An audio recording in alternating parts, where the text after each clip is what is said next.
Boa noite a todos, queridos amigos, amigas, irmãos em Cristo. Que o Senhor nos abençoe e nos envolva sempre em sua proteção. Que assim seja. Amém? Amém, Amém, Senhor. É sempre uma grande alegria estar aqui com vocês. Quando Iracema me fez o convite, assim, convite relâmpago, eu já nem sei mais dizer não para vocês. Graças a Deus. Bem, e a missão é falar de Maria, Maria de Nazaré. Nós que estamos no mês que veneramos a alma feminina, então os homens não se sintam de fora, porque em algum momento vocês já reencarnaram mulher, e se não fizeram, vão fazer, porque faz parte do nosso plano divino evolutivo. Uma hora estarmos encarnados homens, outra hora estarmos encarnados mulheres, outra hora estarmos encarnados não sei como, de acordo com a nossa necessidade de aprendizado.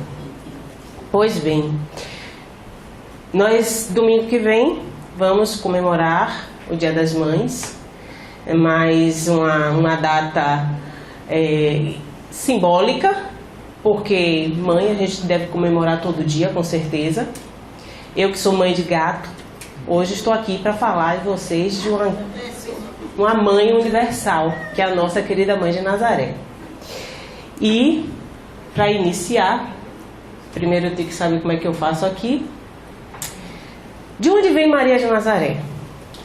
Para a gente entender, Jesus, o governador do orbe terrestre, ele que organizou a vida na terra, pretendia vir estar entre nós, um espírito puro, crístico. Como que ele iria encarnar, precisando de uma mãe que o gerasse, precisando de uma família que o apoiasse. Isso tudo tinha que ser bem planejado. Espírito crístico, ou seja, espírito puro, crístico é como se fosse o ápice da pureza. É uma categoria interna dos espíritos puros. Eles não precisam mais reencarnar. Por quê? A reencarnação é um meio que Deus nos impõe, segundo está lá no livro dos Espíritos. Deus nos impõe para nós evoluirmos e cada vez mais nos aperfeiçoarmos, chegando a categoria de espírito puro. Então hoje somos imperfeitos, vamos nos elevando várias vezes, vários degraus, até atingirmos a categoria de espíritos bons, onde a bondade já prevalece, e aí a gente vai se aperfeiçoando entre várias categorias até atingirmos espíritos puros. Maria era um espírito puro, porque só um espírito puro poderia receber um outro espírito puro. Tem que haver compatibilidade. No livro Exilados da Capela, de Edgar Morin, ele chega a nos trazer um dado que é estarrecedor, que Jesus teria levado cerca de 4.000 anos se preparando para estar entre nós, aqui na Terra. E Maria de Nazaré, 800 anos. Há todo um planejamento para esses espíritos de alta envergadura. Então, espíritos angelicais, importantes providências estavam tomando no plano espiritual. No livro A Caminho da Luz, Emmanuel nos traz duas reuniões. Uma reunião de espíritos angelicais quando a Terra está sendo formada, e depois outra reunião de espíritos angelicais preparando as providências para a encarnação de Jesus. Porque o espírito puro não reencarna, mas pode encarnar em missão. Nós estamos reencarnando em provas e expiações. É uma diferença muito grande. Pois bem, além dessas reuniões, o que é que acontece? Aqui, para ficar mais claro, eu coloquei assim: os espíritos puros são essa bolinha aqui branca, sendo que uma categoria deles, os cristos, são essa bola amarela, ou seja, além de serem cristos, são puros, óbvio. Depois, nós temos aqui essa bolinha que já é maior, verdinha, que são os bons espíritos. E agora, nós temos os espíritos imperfeitos, estaríamos aí nessa bolinha. Uns vão dizer que não, mas, por favor, se apresente, espírito angelical que está entre nós e nós ainda não conseguimos entrar na mesma vibração. Fiquem à vontade. O que Emmanuel estava querendo dizer é que, desses espíritos puros, um grupo se reuniu, uma categoria angelical se reuniu para essas providências. E Maria estava entre eles. Espíritos designados para tarefas de altíssima importância. Espíritos de imensa relevância e envergadura moral para cooperarem diretamente com os cristos. Da mesma forma que os cristos são ministros de Deus, que estão sempre em grandes responsabilidades, governando orbes, sistemas solares, galáxias. Nós temos outros espíritos que estão submetidos a ele. Há uma hierarquia e o trabalho prossegue constantemente. Então, nossa querida Maria de Nazaré, filha de Eli e Ana. Eli, que algumas traduções em evangelhos apócrifos nós vamos encontrar Eliakim ou Joaquim.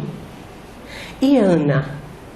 Interessante que esse casal tem uma história que nós vamos encontrar outras histórias parecidas do Antigo Testamento, né? Na Gênese, por exemplo, Abraão e Sara. Esse casal não conseguia ter filhos.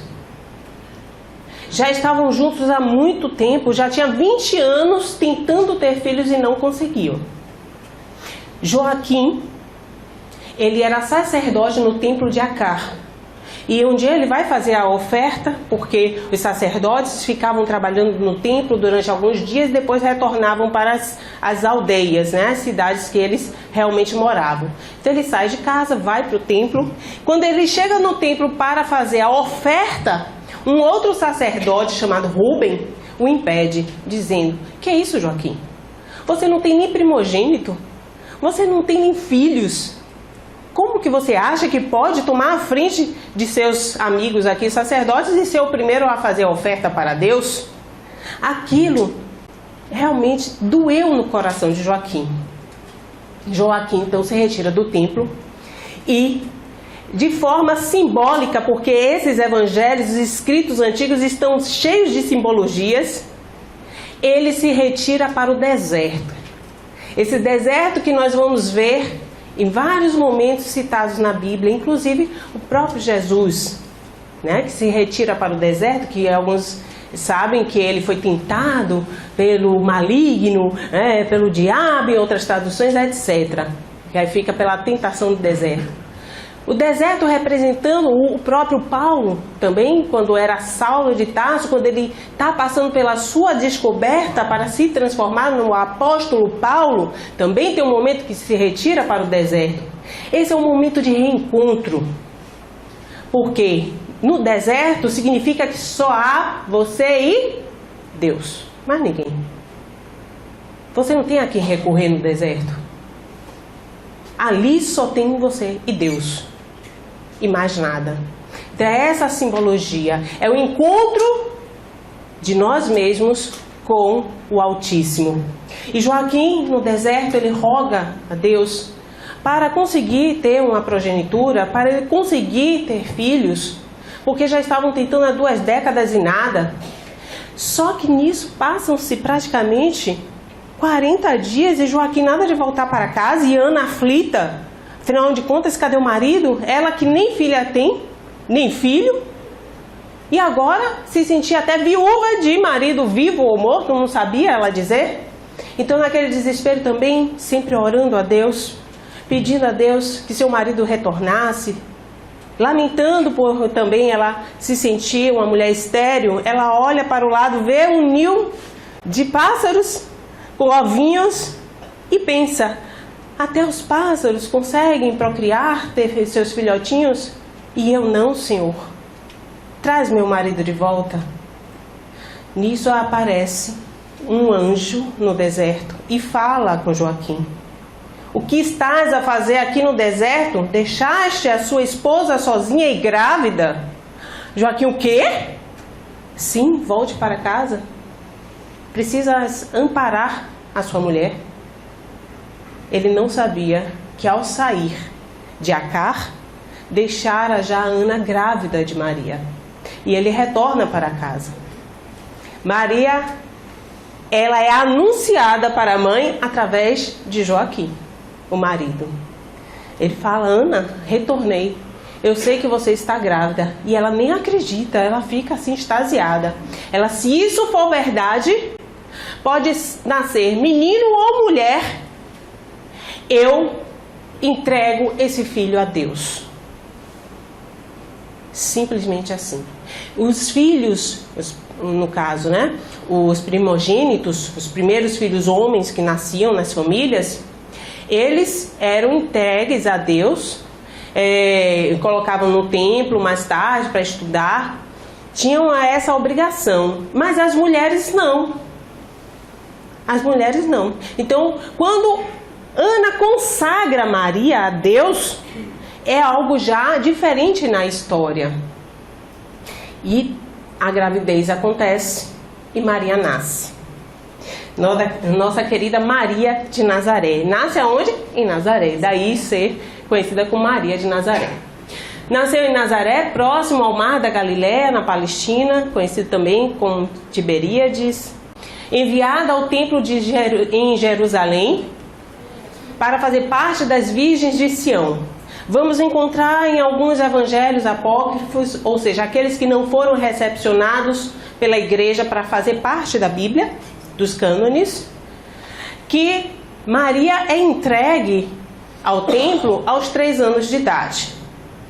Em outras versões, no pseudo-evangelho de Mateus, nós vamos encontrar que ela foi entregue ao templo aos 12 anos de idade, que era a idade, inclusive, que os meninos iam para o templo começar a estudar. Entretanto, quem leu aqui o livro Maria de Nazaré, de Miramês, Miramês faz essa referência também, que ela vai para o templo fazer parte das Virgens de Sião aos 12 anos de idade. Isso é corroborado no Evangelho Apócrifo, que data cerca de 3 séculos da era cristã. Pois bem, então lá ela começa a estudar e ter acesso à Torá, ou seja, ao Antigo Testamento, aos livros de Moisés, coisa que só os homens naquela época poderiam ter acesso.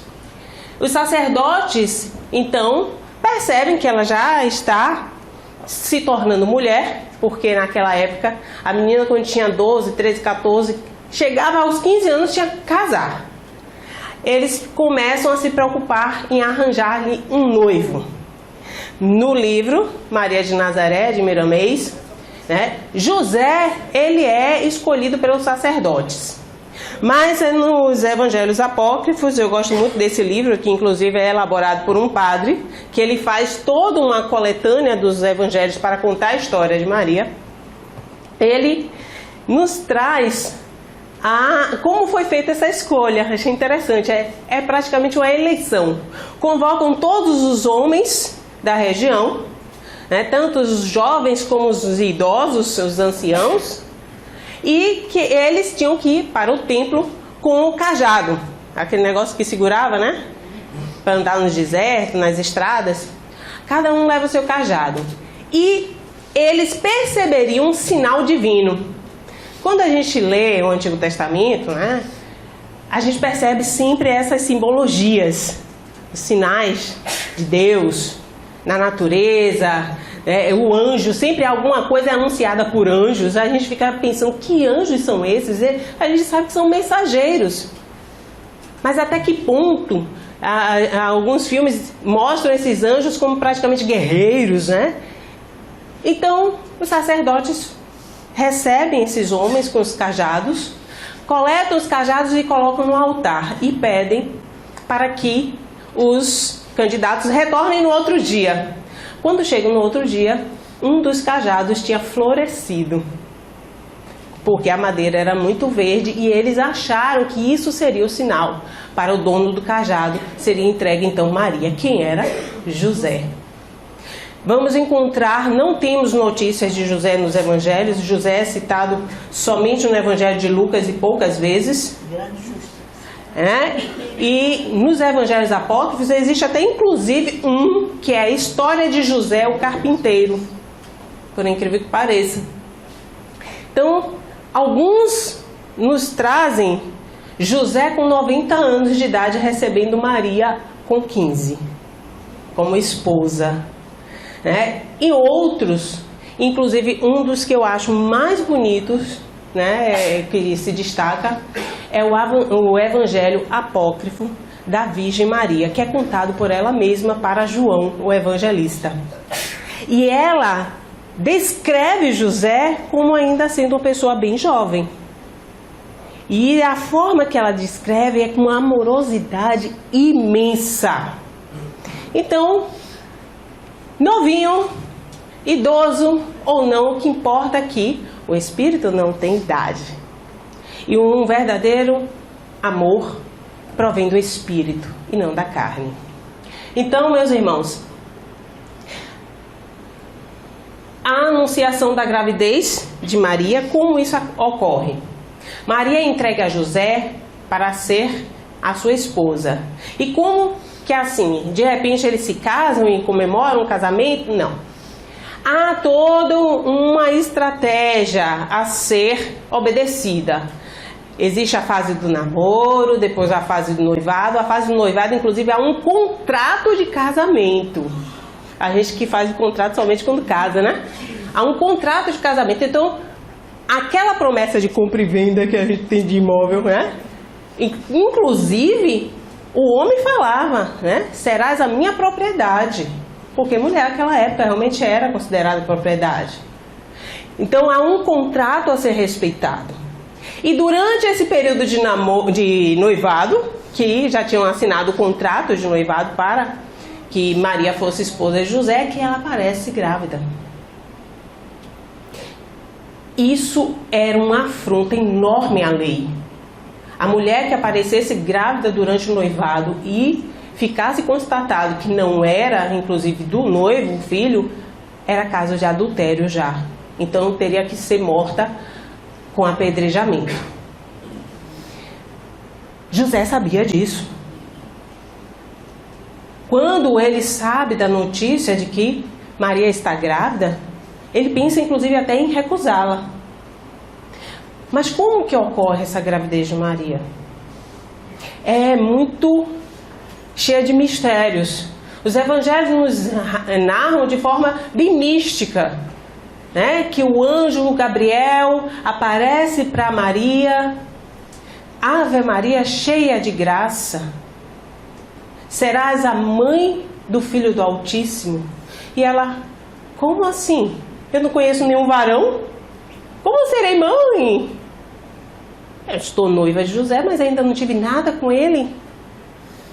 E o anjo Gabriel fala: o anjo do Senhor virá sobre ti. Algumas traduções usam até o Espírito Santo cairá sobre ti. E ela, quando recebe essa notícia, fica um pouco balançada, mas ele reforça, dizendo, inclusive sua prima Isabel, que era considerada estéril, já está no 6º mês de gravidez. Aí, realmente Maria fica espantada, porque Isabel, naquela época, era considerada já uma pessoa de idade avançada para ter filhos. Então, com essa notícia, ela vai até Ancarém, que é a cidade que reside Isabel e Zacarias. E aí lá chegando, quando Isabel a recebe, está esperando João, mais tarde vamos conhecer ele como João Batista, está com João no ventre e João dá um pulo enorme. A Isabel fala: Ave Maria, cheia de graça, o Senhor é convosco. Meu filho se alegrou dentro do meu ventre quando ouviu tua voz. Aí, mais uma vez, Maria tem a confirmação de que o Filho de Deus está consigo. Então, meus irmãos, ela nessa visita nos evangelhos apócrifos, eu acho interessante que antes dela ir para a casa de Isabel, ela conversa com os pais, Joaquim e Ana. Pelo menos aqui no Evangelho da Virgem Maria, Evangelho Secreto da Virgem Maria. Ela diz que conta aos pais e depois vai para a casa de Isabel. Fica lá durante cerca de 3 meses. Depois recebe uma carta do pai. E é uma carta tão carinhosa que eu vou dividir com vocês. É assim. Não vou ler toda não, já vou começar pelo meio. Escrevo-te, filha, para que saibas que podes voltar quando quiseres. Tudo correu do melhor modo possível, embora não tenha sido fácil no princípio. Contar-te-ei tudo com detalhes do teu regresso, porém somente adianto que, por um momento, estiveste a ponto de ser repudiada. Tive que pedir a intervenção do Senhor e o fiz de tal modo que José não só deixou de colocar dificuldades, como te espera de braços abertos e se considera um afortunado de acolher a ti e a teu filho em sua casa. Que bonito, né? Vem logo, filha. Tua mãe e eu necessitamos de ti ao nosso lado. E aí ele vai narrando algumas coisas. Me chama a atenção um detalhe que ele diz assim: já falei com Manassés, e logo regressará uma caravana dele que partiu faz 2 semanas para Jerusalém. Pede a Zacarias que te acompanhe ao cruzamento dos caminhos e não faças a viagem sozinha. Vocês sabem quem é esse Manassés, esposo de Lia, e que Joaquim está se referindo que vai ajudar a Maria a retornar para casa? Tem um episódio que inicia o messiato de Jesus.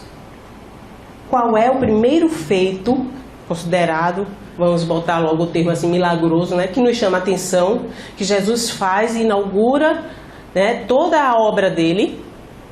As bodas de Caná. Quem está casando nas bodas de Caná? O filho de Manassés. Você vê como tudo está interligado. Só que a gente tem acesso às informações na Bíblia? Não.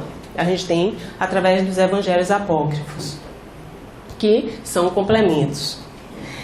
Então, ela retorna para casa, é desposada por Moisés, ou por José, eu já botei Moisés na história, por José, retorna então a Nazaré. Ele já tinha receado de recebê-la como esposa, mas agora a aceita. O anjo aparece em sonho para ele, para reforçar. Eu acho interessante que Joaquim vira assim, do nada ele virou assim, a opinião, e já está aceitando, está animado, porque um anjo lhe apareceu em sonho e falou: José, não receies receber Maria como tua esposa. O que ela traz no ventre é o Filho do Altíssimo, do Senhor. Então, é determinado recenseamento por Augusto César, o imperador. Teria que se todos os homens, porque mulheres não contavam, né? Teria que todos os homens das suas descendências procurar as suas famílias, as suas cidades nativas e lá se registrar. E José era descendente de Davi, teria que ir, no caso, então, para Belém. Só que Maria já estava no 8º mês de gravidez. E aí, como é que faz? Bora, né? É o jeito. Tem que ir. O imperador está mandando. Mas eram muitos os perigos para essa viagem. Não era somente uma mulher com barriga enorme, trazendo no ventre uma criança, né, já aos 8 meses de gravidez. Não. Eram os zelotes que perseguiam também aqueles que agradavam a César, aqueles que se submetiam aos seus mandos. Então ficavam ameaçando. Eram os salteadores nas estradas, os ladrões. Nessas viagens, mesmo assim eles vão. Maria em cima de um jumentinho, grávida, e ao chegar em Belém, não teria onde ficar. Belém estava cheia. Por quê? Quem é que não queria ser parente de Davi? Né? todo mundo queria ter pelo menos um antepassado que ligasse a Davi. Então eles estavam lá para se registrar. José procura alojamento, não consegue, nem com conhecidos, nem com estranhos, em lugar nenhum. Depois que rodam o dia inteiro, porque chegaram pela manhã, já tinha chegado à noite, não conseguiu um lugar para ficar. Aí uma mulher sugere, olha, na entrada da cidade tem uma fazenda, lá tem algumas grutas que o fazendeiro costuma deixar alguns animais. Mas esses dias eu passei por lá, inclusive vi que estão vazias. Vocês podem pernoitar lá, porque não podem ficar no relento, lá no estado dela. E amanhã conseguir um alojamento decente. Aí eles vão ver o estado da gruta. Lá chegando, tinha excrementos de animais, imagine. Então eles ficaram na beiradinha, né? Não dava para entrar muito. Era uma gruta que tinha uma profundidade, não era muito larga. Então eles ficam na frente. E Maria começa a pensar, meu Deus, é assim que queres que o Messias nasça? Eu aqui grávida, um filho teu, Senhor, para nascer assim, numa gruta? Aí a situação é triste. José, preocupado com o estado de Maria, vai até a cidade correndo pegar algo para eles comerem. Quando ele retorna, que sentam e começam a comer, né, queijo com azeite, o fazendeiro chega com a vaca para botar dentro da gruta. E estão eles lá dentro. O fazendeiro se ira. Saiam daí agora. E Maria acalmando José, para José não ter nenhuma altercação com o fazendeiro. Compreende a situação. Na hora que eles estão saindo, José colocando Maria no jumentinho, o fazendeiro puxa a vaca para dentro, a vaca não entra. Puxa de novo, a vaca não entra. Aí a vaca começa a abrir as pernas. Aí que não tinha mais jeito de entrar mesmo. Aí ele começa a bater na vaca, puxar a vaca, maltratar a vaca, xingando a vaca. E eles assistindo aquela cena triste, assim, estarrecidos. Até que o fazendeiro desiste e olha para eles. Se vocês quiserem ficar, fiquem. Afinal de contas, parece que até a vaca tem um coração melhor que o meu. Aí sai do local. E aí eles realmente não tinham para onde ir. Imagine você viaja, vai até uma cidade do interior, nos cafundés do mundo, depois de vários dias de sol, cansado, precisa de descansar em algum lugar. Com a mulher grávida, é o jeito. Aí eles ficam lá na gruta. No outro dia, José procura um lugar de novo, nada. Quando vai anoitecendo, ele retorna. Maria tinha acabado de dar à luz. Já estava, inclusive, amamentando Jesus quando ele retorna. Com uma mulher candidata a que fosse fazer o parto, caso ela precisasse. Imagine a situação. E chegou lá, Jesus já tinha nascido. No Evangelho de Lucas, nós vamos ter a visita dos pastores. Os pastores que chegam lá, ou seja, representando que eram pessoas da redondeza, né, que foram enaltecer, reverenciar o recém-chegado Messias. Mas no Evangelho de Mateus, logo no 2º capítulo, nós vamos ter os reis magos. O que seriam esses reis magos? Reis, né? Óbvio. Agora, conhecemos pelo menos 3, não é isso? Melquior, Baltazar e Gaspar. Melquior era rei da Pérsia. Baltazar, rei da Índia. E Gaspar, rei da Arábia. Então, no Evangelho de Mateus, ele é um evangelista que ele conta a história de Jesus, tentando confirmar a promessa do Messias o tempo inteiro com o Antigo Testamento. Aí ele se refere a profecias de Miqueias, que nasceu em Belém. Belém Efrata, não serás a menor das cidades, porque receberás o rei do Senhor.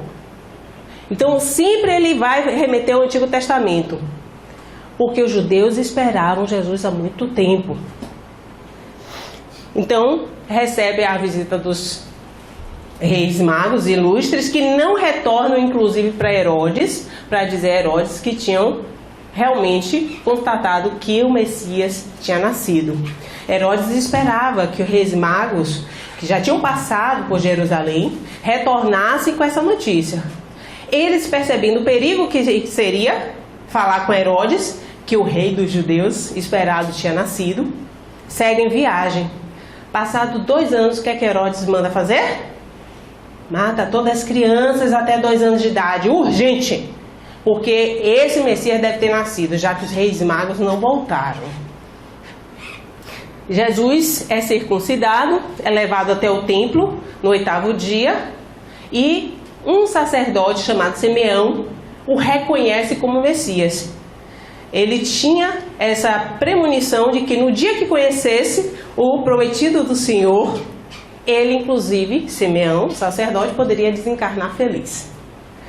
E Maria ia, vindo essas revelações, o evangelista Lucas diz, e guardava consigo no seu coração cada acontecimento desse.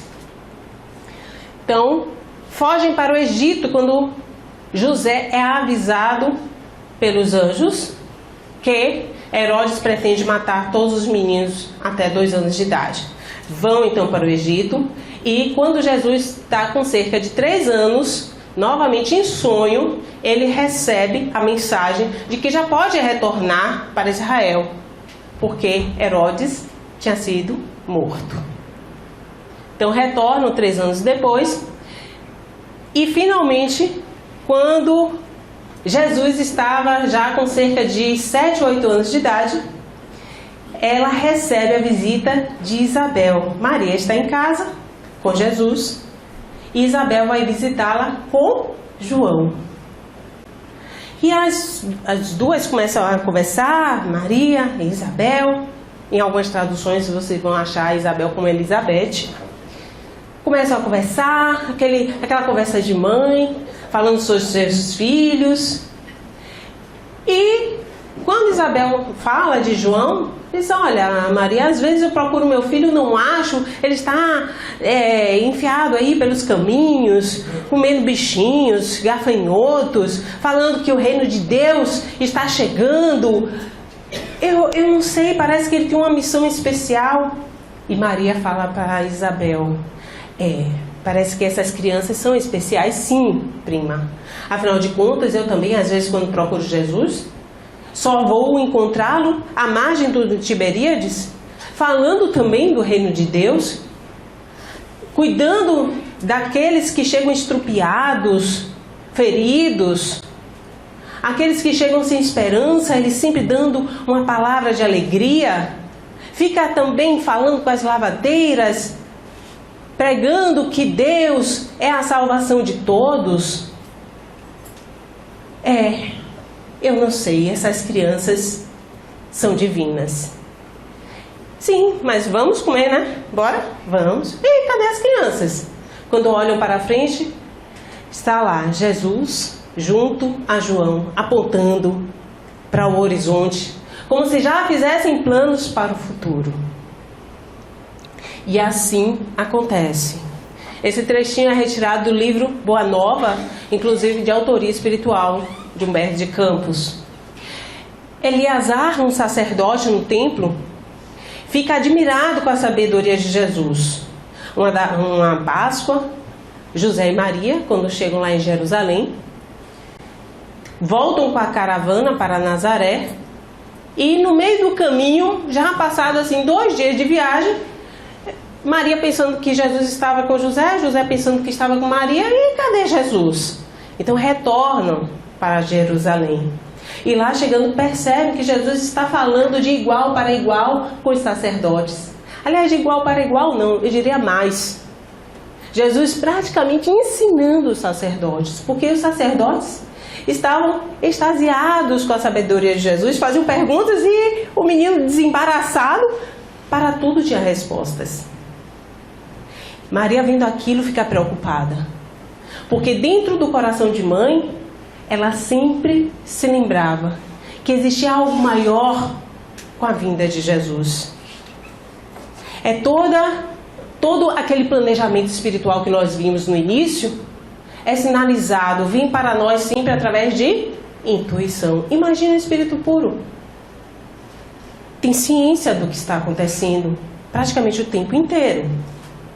Então, ela conversa com o sacerdote Eleazar sobre a educação de Jesus. Fala com José, tem uma conversa quando chegam em Nazaré, depois da viagem.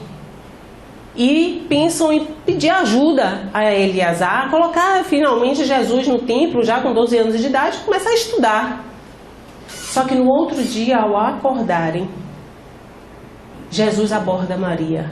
Mãe, acaso não tenho cumprido os desígnios do meu pai, que me enviou?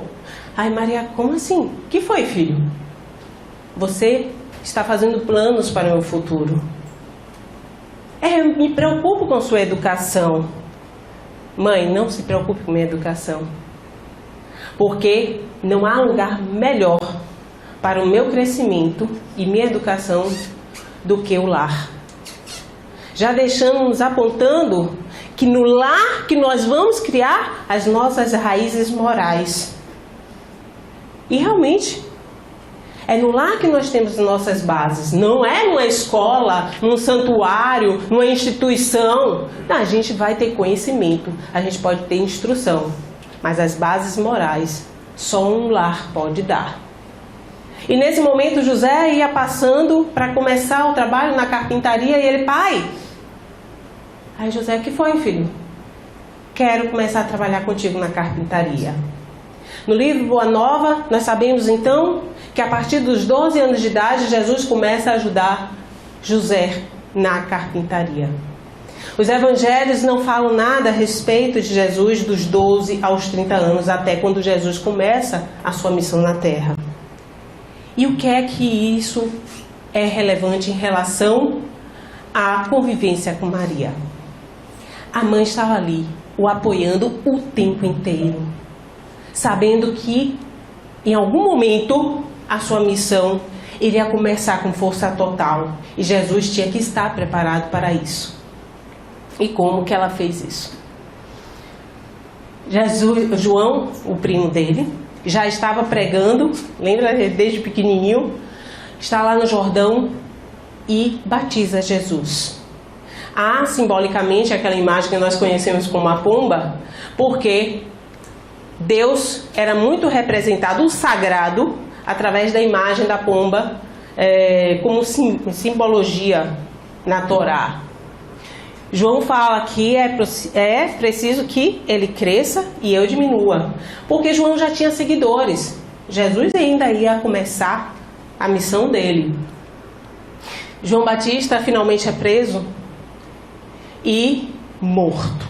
Quando Jesus sabe disso, fica realmente abalado, mas ainda não é chegada a minha hora.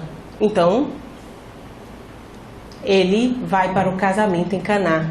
Quando a gente fica sabendo das bodas de Caná, aos 30 anos, Jesus inicia o seu ministério. É preso e crucificado e nos dá a grande lição do amor universal. Bem, essa passagem, que para mim eu acho que é um dos ápices, né? Jesus, a gente sabe que fez muitas obras por todos nós. Não só curava, como transformava os espíritos que estavam perdidos na escuridão há muito tempo. Maria era testemunha e sua discípula, Maria de Nazaré, além de mãe, apoiadora constante da missão de Jesus. José já falecera, Jesus que era o provedor de Maria. Os filhos que provavelmente são citados como irmãos na Bíblia, nos evangelhos, principalmente no evangelho de Lucas e de Marcos, são provavelmente filhos de José, porque José era viúvo e quando ele esposa Maria, quando ele tem um matrimônio com ela, ele já tinha 4 filhos homens e 2 mulheres. Mas depois de tudo que Jesus faz, Jesus é preso, é julgado, injustiçado. Pilatos não querendo se envolver com aquela polêmica, manda ele para Herodes, porque Herodes Antipas era o rei da Galileia, naquela época, o governador. E já que aí quando ele sabe que Jesus veio de Nazaré, então é lá da Galileia, manda esse problema para lá. Herodes devolve e Pilatos, já não sabendo o que fazer, porque não via nada de errado com Jesus. Pelo contrário, já tinham lhe chegado notícias, dos seus feitos. Então, ele faz a opção de mandarem escolher quem ele deveria libertar, porque ele poderia fazer isso na época da Páscoa. E escolhem que libertemos Barrabás, um ladrão, um arruaceiro. E Jesus é crucificado. Quando Jesus, ele está sendo levado para o Gólgota, Maria tem a notícia que ele está fazendo essa caminhada com a cruz. Ela o vê daquela forma, com a coroa de espinhos, sangrando já. Ela narra que teria sentido no seu corpo as 57 chibatadas que ele levou nas costas.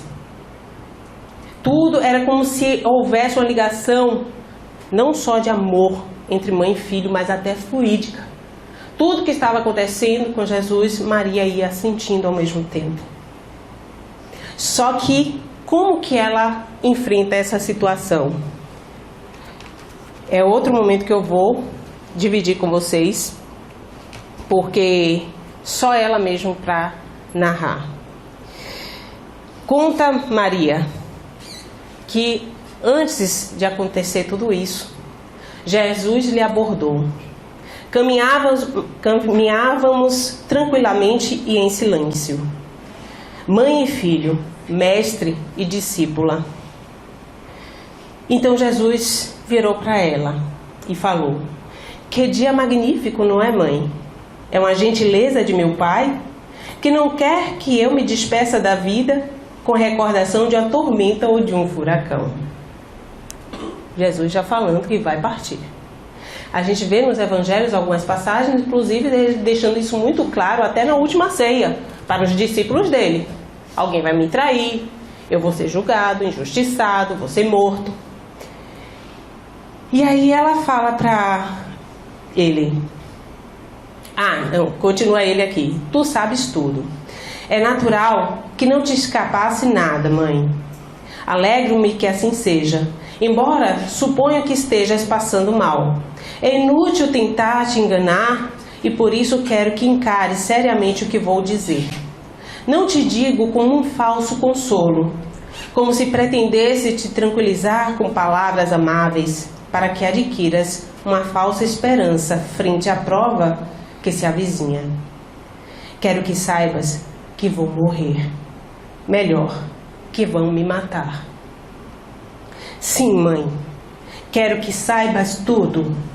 Na próxima quinta-feira à noite, me prenderão os asseclas dos sacerdotes e me entregarão aos romanos para que me matem. É terrível este final, porém assim está escrito e assim deve ser. Quero que saibas também que vou ressuscitar. Ouviste o que se passou com Lázaro e com outros que resgatei da morte. O Pai me deu este poder e agora ele, eu mesmo, e o Espírito do Senhor, o empregaremos sobre mim. Quer dizer, querida mãe, que ressuscitarei, embora esta ressurreição seja diferente da de Lázaro. Tens que estar, portanto, tranquila. Olha, é muito provável que todos me abandonem e me atraiçoem. Sim, todos me abandonarão, bem, quase todos. Teu querido João, e isso ela está narrando para João, teu querido João, terá somente um momento de vacilação. Vós, as mulheres, também não me abandonareis. Enfim, não quero contar-te mais detalhes. Quero somente que saibas que mesmo que todos me abandonem, e ainda que pareça que o céu consinta que os homens decidam, tudo está previsto. Depois de 3 dias, quer dizer, no primeiro dia da semana, ressuscitarei e voltarei a te ver. Não corras de um lado para o outro, como farão os demais. Eu virei a ti. Deves permanecer aqui onde estás segura, e logo irei te mostrando o que fazer. Por enquanto, fica inteirada de tudo e não deixes de rezar para que as coisas se cumpram segundo a vontade do Pai. Nós estamos colocando em jogo, querida mãe, o êxito de minha missão. Então, Maria sabia de tudo. De tudo. Ele pede para que ela ore, porque ele diz: você é uma mãe e é agraciada por Deus. Não há uma oração que a senhora faça e que Deus não acolha. E ela diz: filho, sou tua mãe. Se me tivessem dito há 33 anos que isto iria terminar assim, não sei o que teria feito. Quem sabe, apesar de tudo, teria dado meu sim a Deus. Efetivamente, eu teria dito que sim, pois o preço daquela permissão foi o de ser tua mãe, de ter podido viver contigo tanto tempo, de ter te amado e ter me sentido amada por ti. Tive a sorte de estar a teu lado, e isso não tem preço. Agora me dizes que chegou o final. Quero que saibas que estarei sempre contigo e não te decepcionarei. Se me pedes que esteja inteira, assim estarei. Se me pedes que não chore, nenhuma lágrima verás aparecer em meus olhos. Se pedes que creia no que me mostraste, que Deus é Pai e é amor, crerei, aconteça o que acontecer, tu és o meu filho. E isso são apenas trechos que eu poderia aqui narrar do Evangelho secreto de Maria, da Virgem Maria, para vocês. Mas ela, ciente de tudo, o apoia. E nós temos alguns trechos mediúnicos que confirmam que Maria de Nazaré, todas as mulheres estavam desesperadas, chorando, clamando por Jesus, e ela estava ali, quebrada por dentro, com o coração em pedaços, mas demonstrando serenidade e acompanhando o filho na cruz. Tem um filme que eu assisti no Netflix, que eu sempre dou essas dicas de filmes para vocês, chamado Risen, que é sobre um tribuno, ou seja, um soldado de César, que ele chega na cidade justamente no dia que vai até o Gólgota, e chega lá, Jesus está crucificado, e ele vê Maria com alguns amigos, umas mulheres, e pergunta aos soldados: quem é essa? Aí o soldado fala: é a mãe dele. E tinham começado a quebrar as pernas dos ladrões para que o corpo pendesse e pudessem tirar os corpos da cruz, porque no sábado não poderiam fazer mais isso, para apressar a morte desses que estavam crucificados. E ele, sabendo que Maria de Nazaré era mãe de Jesus, na hora que vão quebrar as pernas de Jesus, ele: pare, pegue a lança. E aí Longinus vem e coloca a lança no ventre de Jesus. Maria, nesse momento, fala com João, que está ao seu lado: meu filho morreu? E João: sim, mãe, morreu. João chama Maria de mãe, porque minutos antes, quando eles estavam olhando para Jesus pela última vez com vida na cruz, Jesus olhou para Maria, seus olhos tristes, e falou: mãe, eis aí o teu filho. Filho, eis aí a tua mãe. Coroando o amor universal, falando que os laços que nos unem são muito maiores, são laços espirituais. Naquele momento, Maria não era só a mãe, eis aí teu filho, de João.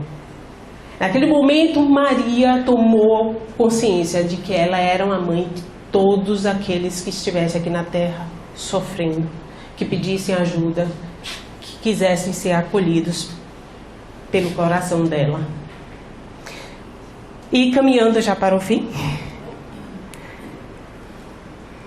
Caminhando para o fim, meus amigos, Madalena vai ao sepulcro no domingo e lá chegando não encontra o corpo de Jesus. Correm as mulheres, Joana de Cusa, outra Maria, e ao chegar aos discípulos e falarem, eles não acreditam que Jesus não esteja, né, na tumba, retornam lá para o jardim onde estava a gruta que Jesus, né, tinha sido isolado.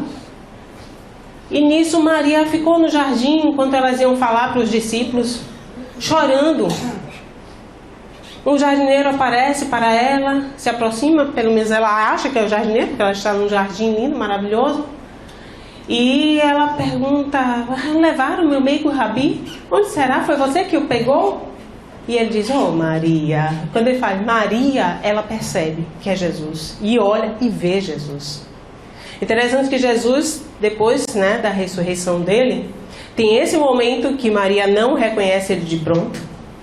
Quando ele está voltando também de Emaús, alguns discípulos caminham com ele praticamente o dia inteiro, só se dão conta quando ele sai, não está mais com os discípulos, aí os discípulos caem a ficha, era Jesus que estava com a gente, imagina. Como realmente o corpo fluídico dele não tivesse uma compatibilidade para a gente compreendê-lo à primeira vista. Mas é o coração de mãe, Maria de Nazaré, que no meio dos discípulos que estão afrontando Maria Madalena, como? Você acha mesmo que ele apareceria para você? Uma ex-meretriz? Se ele quisesse aparecer para alguém agora, para sabermos que ele ressuscitou, que ele está vivo, ele apareceria para a mãe? Ou para o discípulo que ele mais amava, João? Segundo os discípulos falavam isso, né? Ou o próprio João no Evangelho diz, o discípulo que ele mais amava. Aí quando você vai ver o Evangelho, de quem é? De João. Aí, resultado. Maria fala, filha, para Maria Madalena, eu sei que ele está vivo. Em nenhum momento ela duvida que Jesus tenha ressuscitado. Por quê? Porque Jesus falou para ela. Ela sentia no seu coração de mãe, meu filho está vivo. Eu acredito, eu creio em você. E depois Jesus aparece realmente para todos os discípulos, inclusive para a mãe, né? Até que, quando há a Assunção e todos os discípulos se espalham para anunciar a boa nova, cada um começa agora a sua função. Pedro funda a Casa do Caminho, João vai para Éfeso, Maria de Nazaré, e agora vai para onde? Vai com João para Éfeso de vez? Não, vai para a casa de alguns parentes e em Bataneia, até que João, um belo dia, vai até Bataneia buscá-la e fala: mãe, vem morar comigo em Éfeso, porque agora recebeu uma casa de um lorde, fica num monte em frente ao mar, e poderás conviver lá comigo e outros discípulos. E ela aceita e vai morar com João em Éfeso. Nessa casa, cadê a casinha? Deixa eu passar aqui para vocês. Opa, pulei a casa. Só tem um mapinha, né? Peraí. Não entrou a casinha. Aqui tinha uma foto da casinha para mostrar para vocês. Bem, Maria e João Evangelista então ensinaram o cristianismo puro lá em Éfeso. Davam pouso e refúgio aos necessitados, e a casa de João começa a ser conhecida como Casa da Santíssima. Vários necessitados lá chegavam pedindo ajuda, alento, e ela sempre tinha uma palavra amorosa, sempre ajudava todos que a procuravam, e chegavam se referindo a ela como mãe. Oh mãe, como vai? Preciso de um alimento, e ia ficando. Até que um dia, já no finalzinho da tarde, quando ela vai se recolher, veio um pedinte. Mãe! Aí ela, oh meu filho, o que foi? Oh mãe, eu estou tão cansado. Vem aqui, preciso de uma palavra amiga. Ela entra aí. E aí começa a conversar com ele, né? Vai tratando, ele estava meio suado, sujo, vai tratando dele, e enquanto isso ele vai falando sobre o reino de Deus, sobre bem-aventuranças. E ela, não, essa conversa acho que é conhecida.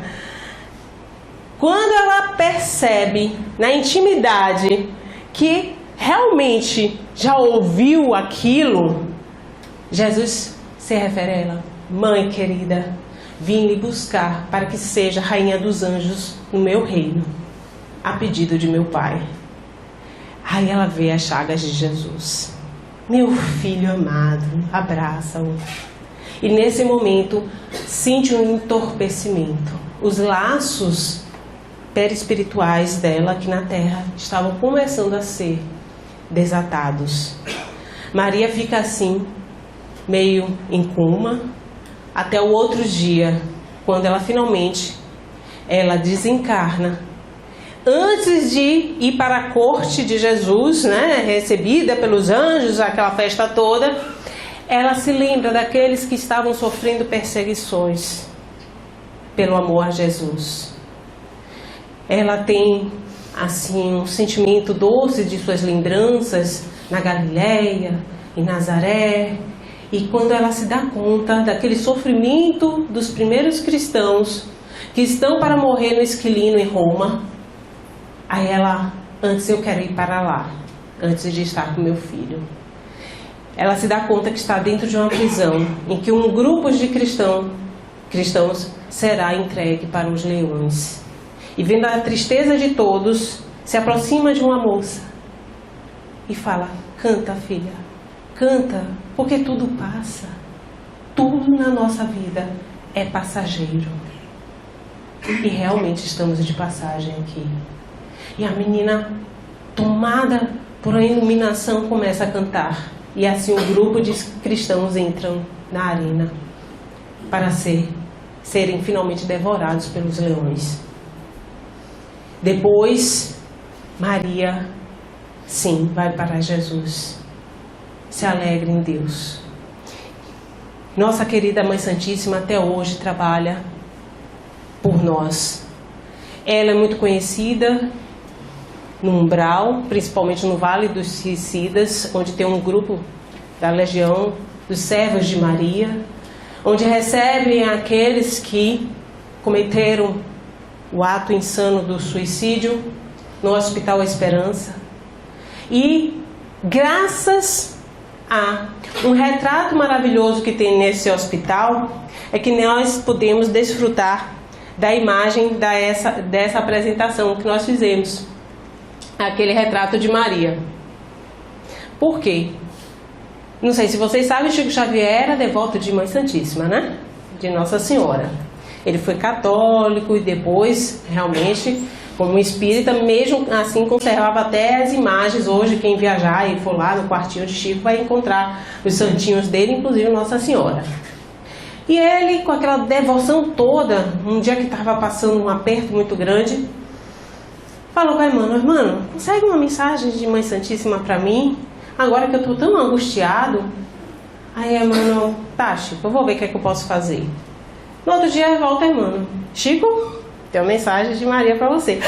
Peraí, aí pegou um papel, se animou todo para fazer a psicografia, para dizer: isso passa. Sim, só isso. Como assim? Maria Santíssima mandou dizer que isso passa.